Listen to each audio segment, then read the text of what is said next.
afternoon, friends, and thank you very much for being here this afternoon. I have a readout today of one of the meetings that took place this morning, following which I will be willing to answer any questions that any of you may have on that meeting. After that, the floor is then open as usual for any one of you to ask any other questions on anything that you may want to ask, and we'll do that in a sequential manner. Well, the External Affairs Minister today met the visiting Sri Lankan Minister for External Affairs, Professor Peris. This was Professor Peris's third visit to India. Those of you who are following it are aware that he was here in January when he met the then External Affairs Minister. Subsequently, he visited along with the President of Sri Lanka for the swearing-in ceremony of Prime Minister and his cabinet, a council of ministers, and this is his third visit to India. It shows the closeness of ties and bonds between India and Sri Lanka. He was, for the first time, formally meeting the External Affairs Minister. Of course, the two had met previously when the External Affairs Minister, as the leader of the opposition in 2012, had visited Sri Lanka, leading a delegation of members of parliament. The discussions, if I may try and encapsulate them, covered all substantive issues that India and Sri Lanka are engaged on an ongoing basis about. Primary to this are issues relating to the fishermen. And both ministers discussed this at some length and felt that there needs to be a longer-term solution to this problem. External Affairs Minister actually thanked Professor Peris and the President of Sri Lanka for having adopted what we feel is a fast-track approach towards repatriation of Indian fishermen who are taken into custody by Sri Lanka. In fact, during the course of this year, approximately more than 805 Indian fishermen have been repatriated or are being repatriated to India so far. They were in custody and have been released through this fast-track approach. And if one were to try and take those who have been repatriated since the new government came into power on 26th of May and onwards, it is, I think, 249. These 249 include 37 who have been released today. We are making arrangements for their return. So the numbers that we are talking of this year are much larger than any in the last 5 years. We did a tabulation since 2009, and we found that the numbers that have been released so far this year are the largest that have been in the last 5 years. Both Professor Peris as well as the External Affairs Minister felt that this needs to be addressed as an issue of livelihood, and we need to work on solutions on a longer-term basis. Of course, there's no solution right now available on this, but as a gesture that the Sri Lankans have been releasing these fishermen, External Affairs Minister thanked him for this. There was also a discussion on economic ties.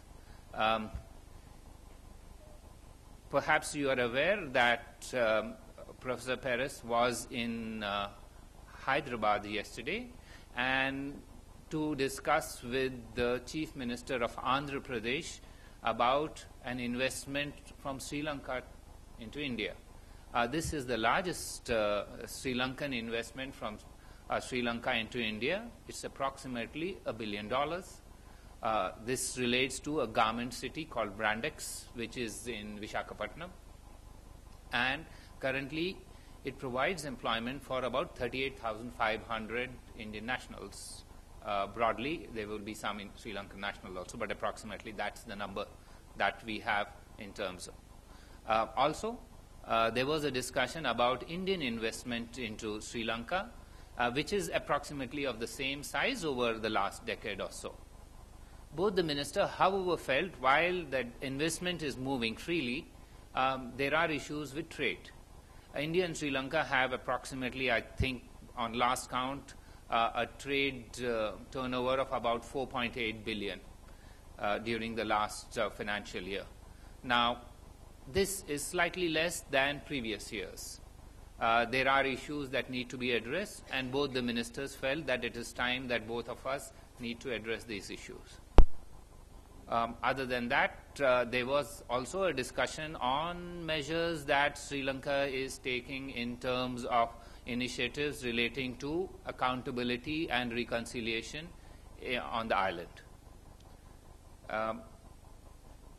And there was also a fairly detailed discussion on Indian development projects, and if any of you are interested, I can provide some information on those issues too, as well as on Indian projects in Sri Lanka in general.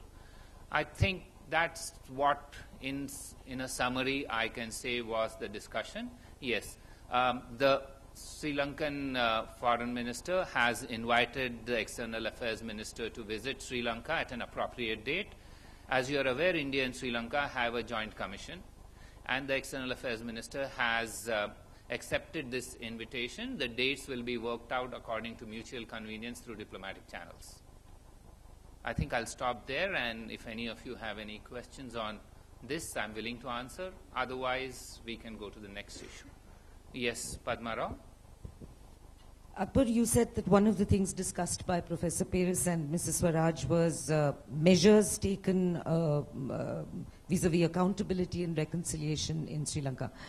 My question to you is that you are aware that one of the things that the United Nations is pushing for is an international observers team to go to Sri Lanka. From the point of view of the Indian government, which sees such investigation from the outside in many, as let's say over the issue of Jammu and Kashmir as an internal issue, what is India's official position on this UN team that wants to visit Sri Lanka? And also, please, if I'm allowed a part B, 13th Amendment, did you speak about it? Only one question, choose, and I will answer the first question. Yes, there was, as you said, a fairly detailed presentation by Professor Paris about the initiatives that they are taking of their own national efforts for reconciliation and accountability. Now, as regards what you are saying is the outcome of the UN resolution, you are aware that A, we abstained on the resolution, but B, we also voted against that specific paragraph which was wanting to send a team. So our views are pretty clear on this. This is not about a country-specific issue. This is a matter of principle that we've always held. And you are aware that we have articulated why we feel so in terms of our approach to human rights. We feel that international bodies need to address human rights through a cooperative framework, not a punitive approach. And therefore, we have explained this at great length. There's no change in our position on what we stand for in terms of our approach to human rights issues in various countries, and specifically relating to Sri Lanka, as has been articulated previously at the appropriate forum in March. Yes, ma'am.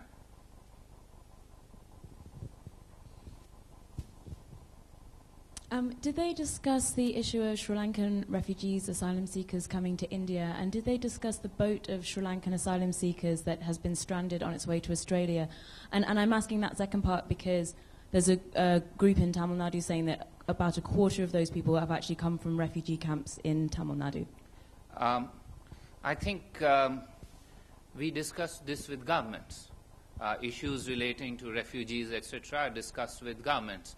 This issue didn't figure today. However, let me try and address your concerns on that. The government of Australia has not taken this issue up with us as yet. While all of you are very concerned about it, ultimately governments work with governments.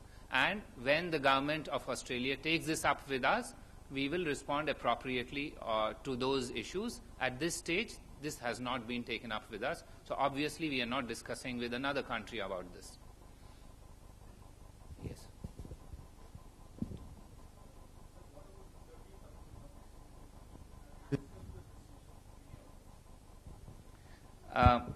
You would appreciate that this is not something that there is an outcome likely in a course of a discussion between two external affairs ministers. This is an ongoing discussion. I started off by saying that all issues of ongoing engagement between India and Sri Lanka were covered. And therefore, of necessity, those issues that you are referring to were covered. Yes, sir, Mr. Venkat.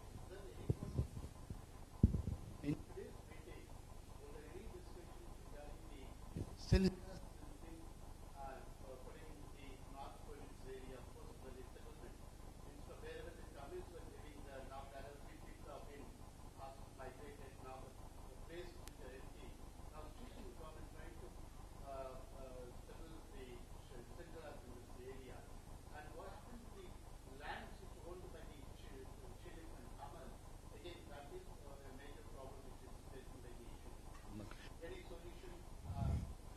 Mr. Venkat, these are matters which have defied solution for quite some time.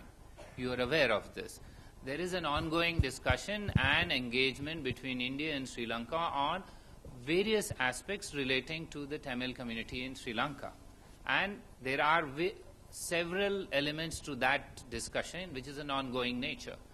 So I will not get into the specific details of what was discussed, what was not discussed, because my idea is to provide you a broad understanding of where we are in the relationship, what are the broad issues discussed, and ultimately diplomatic communication can only be successful if these things are discussed in a way that we can move ahead, because the goal is to move ahead rather than to talk of these issues in public. So I'm not going to address specific issues that you raise on an individual basis. I have told you the rubrics under which we have discussed issues, and I hope that will suffice for the present, because diplomacy also requires time and space for diplomats to work on these issues. Yes, Ashwini? So you mentioned about this $1 billion investment in Visakhapatnam Brandex. What exactly was the Sri Lankan, when this came up at the meeting, what exactly were they looking at? Any assurances from the center, anything like that? You know, you are going down the same route. I explained to you that this was in the context of an investment climate between India and Sri Lanka. However, obviously, this was a symbol of how engagement and investment is flowing both sides. What exactly is this? You need to go down to Vizag and find out, rather than me getting into specifics of diplomatic discussions on that. What I want to tell you is that investment between India and Sri Lanka is a two-way process. That two-way process is exemplified from a Sri Lankan angle in India through this big garment city, which has more than 38,000 nationals from India working there. And the idea is to indicate to you that ultimately close relationships are a two-way street. Yes, sir.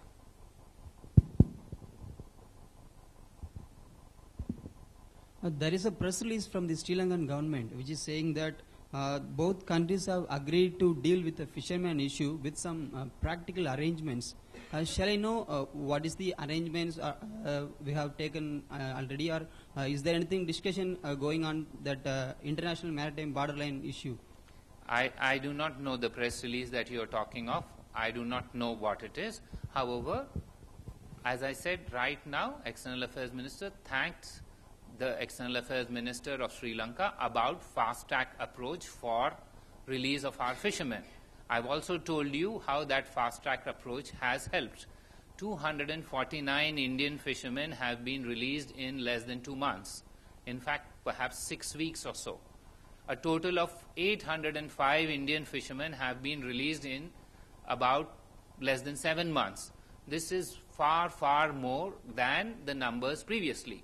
So if there is a practical approach that is right now in place, that's what it is.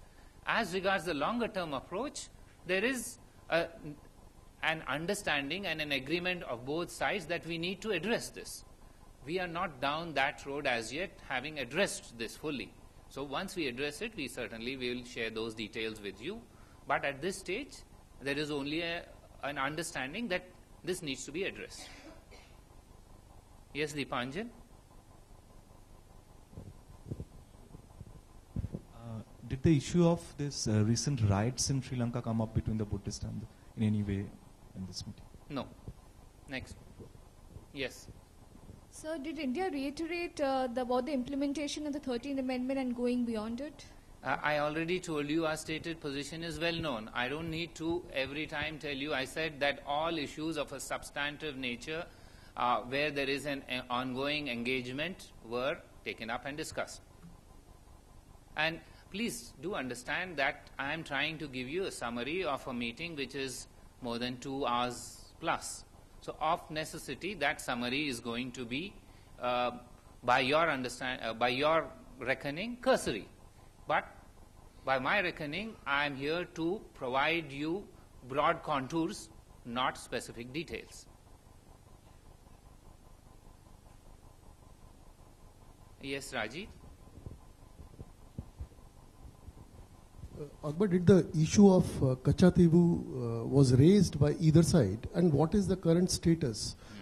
Because last year the UPA government had told the Supreme Court that no island has been ceded to... I will only answer one question. Just take the mic, I'll answer.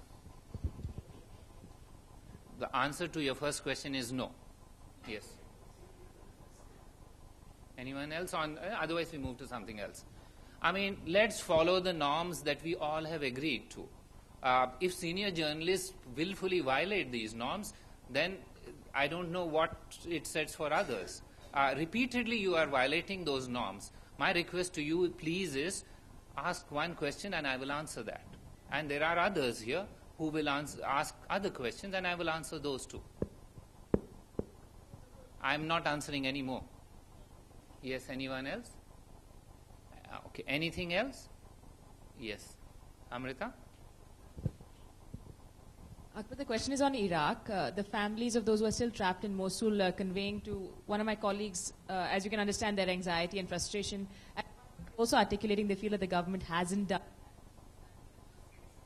who were brought back. Is there any reassurance you can give them or update on the situation? Amrita, I think we need to understand that a zone of conflict and a zone of war is an immensely difficult situation. It is a situation not of our making. It is a situation over which we have no control. It is not a situation where there are normal diplomatic channels available or possible to be used. And I do understand, and we do understand, the difficulties and the travails of the family. And let me assure them through you that every effort is being done. Every possible effort, well beyond diplomatic possibilities, are being explored.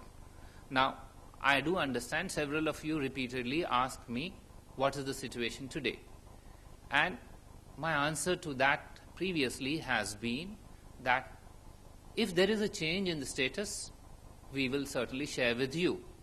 After all of you are aware, no news is always good news. None of you will report good news. And therefore, as far as I am concerned, that is the norm that I have been following in terms of not getting on a day-by-day commentary basis. However, if there is a reassurance that needs to be provided to the families, I can confirm now, and this is only for the sake of those families, that yes, we have, even as of since the last time I met you, had, through interlocutors, contact with the Indians in captivity. And the information that we've got from them is that they are unharmed but remain in captivity. Yes, Manish? Akbar, Prime Minister Modi is traveling to Brazil for the BRICS summit, and he's also going to have a set of bilateral meetings. Is there greater clarity now about his specific bilateral engagements, and if so, what are these? When you last asked me this question, I said that we are in the process of working out details. Let me confirm to you that yes, it is normal for us to have bilateral engagements with BRICS leaders. However, given that this is a multilateral meeting, such bilateral arrangements are on the margins of the multilateral meeting. So those bilateral meetings can only take place during BRICS or prior to those meetings, because the primary focus is on a multilateral event. Let me assure you, we are working on ensuring that there will be meetings during those BRICS. Those BRICS are in terms of a little bit flexible, because as you know, once leaders start their discussions, they tend to overrun. And this happens all the time, whether in all multilateral fora, that we presume that the meetings will end at a certain time, but they overrun. And therefore, at this stage, if I share with you the timings of those meetings, you would then tell me, well, 2 o'clock there was no meeting, because 2 o'clock maybe there is a overflow of the meeting of the bilateral event. But let me assure you that there will be substantial meetings with senior BRICS leaders, with the Prime Minister of India. Yes, sir. Srinjoy? Anybody else on BRICS? And then we go one by one. Yes, Naz? And then we go one by one so that we don't need to come back. Yes, yes. Please take the mic and ask. Yeah. I just want to know the composition of the Prime Minister's delegation to the summit. The Prime Minister will be assisted by the Minister of State for Commerce, Independent Charge. He will also have, along with him, the National Security Advisor. And there will be several secretaries to Government of India who are responsible for specific areas relating to the BRICS. Anyone else on BRICS? And then we move to something else. Right, Srinja? This is on the UN soldiers issue. Your UN soldiers? The UN, yes. Yes. Your Pakistani counterpart has said that these measures are inconsequential and do not have any legal impact on the legal state of the dispute. And the mandate as far as the UNSC's thing at 51 remains. Would you like to comment on that? Srinjoy, these are statements addressed to you. I never address any of those terms, and also I never address these things in terms of the last century. We talk of our relationship with our neighbors in terms of the present, the here and the now, and the future. We are not looking back to the last century about issues which we are very clear about. And you are aware of with clarity what we have articulated. Yes. Dr. Akhilesh Suman? Sir, Mr. Burns was here and I think he's So here. I presume that this issue is now over, nobody else. Yes. Gaurav, let's finish one by one.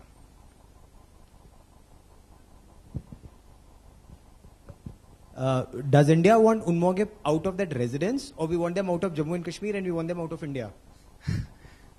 Gaurav, you said it all. Yes, next. Yes, Geeta? This is again on Unmogip. The letter that was sent was for them to vacate the building in Delhi. Is there any such thing on the building that they occupy in Srinagar and their posts in Jammu, Poonch and Rajouri, because they still have officials facilitating their travels? Geeta, I think when I last clarified, I said this is part of rationalizing the presence of Unmogip. All we have said is that there are several measures that we have taken to rationalize the present and to monetize the facilities being provided to them, in addition to what we have done here in New Delhi. And that's where we stand.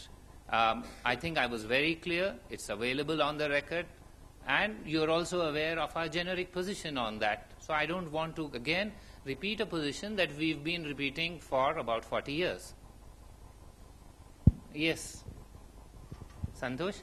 Sir, Pakistani विदेश मंत्रालय ने बोला है कि विदेश सचिव स्तर की वार्ता जल्द होने वाली है और उनके विदेश सचिव ने भी ये बोला है, तो सर इस पे क्या चल रहा है, कब तक बैठक होगी, कोई तिथि निश्चित हो गई है क्या? संतोष, आप जानते हैं विदेश सचिव ने पहले कुछ बात कही थी. उन्होंने कही थी we will be in touch. तो अगर मैं हिंदी में इसको ट्रांसलेट, इसका अनुवाद करूं, सो पहले बात होगी, उस बात के बाद मुलाकात देखते हैं. पहले तो बात तो होने दें. यस, शैलेंद्र. सर, आरुषा में जो ब्लास्ट हुआ था उसमें 8 इंडियंस जख्मी हुए थे, उनका स्टेटस बता सकते हैं क्या है, और साथ ही साथ इसमें जो इन्वेस्टिगेशन जो हुई है क्या कुछ शेयर किया है आपके साथ तंजानिया ने? Yes, we have been in touch with the local government, both in Dar es Salaam and in Arusha. There were 8 Indians who were injured in that blast. However, 5 of them were moved to another hospital in Nairobi, and I understand since then they are not in danger of any sort. One Indian national who was in the local hospital has had serious injuries. He is being assisted by a consular officer from our mission in Dar es Salaam. We have also taken this up in Arusha. So at this stage, what I can confirm to you is that both in Arusha and in Dar es Salaam, this matter has been taken up by our mission with the competent authorities, and we will work with them and seek any responses as and when they come in. And if necessary, we will share them with you if you still want to follow that. Yes, sir. This is a question about Afghanistan. As you're aware, there's been concern expressed of large-scale electoral fraud in connection with the recently held presidential elections, and U.S. Secretary of State Kerry is in Kabul today addressing these concerns. Are these concerns you share, and more importantly, have you engaged with the Afghan government at any level to try and facilitate some kind of an outcome? I think I've answered that some time ago about our approach to this entire issue. That said, unlike others, the South Asian way is to do these things in a manner that need not be shouting from the pulpit. So we are engaged. Obviously, Afghanistan and India have a relationship which is across all sections of Afghan society. All the candidates are friends of India. And therefore, if there is anything that we can do to assist in that process, certainly we'll be doing. Yes, Madam Anita. Akbar, Afghanistan में एक तमिल लड़के का kidnapping हुआ था, उनके बारे में कुछ पता चल पाया है? जहाँ तक मेरी समझ में है कि अभी तक उस केस पर कुछ और मुझे इन्फॉर्मेशन नहीं है. So मैं, again, as I said, there's no point in repeating a situation where there is no change.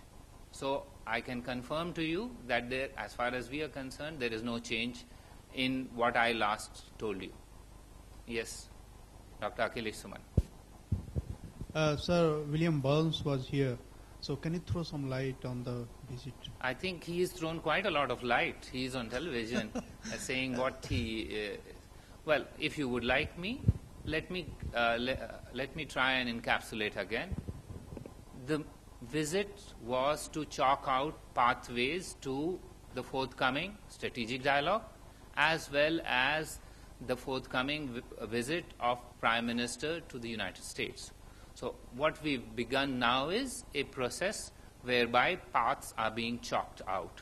Now these paths obviously are of very broad nature, because India and the US have an extremely deep relationship. You are aware of the number of fora in which we interact, both bilaterally and multilaterally.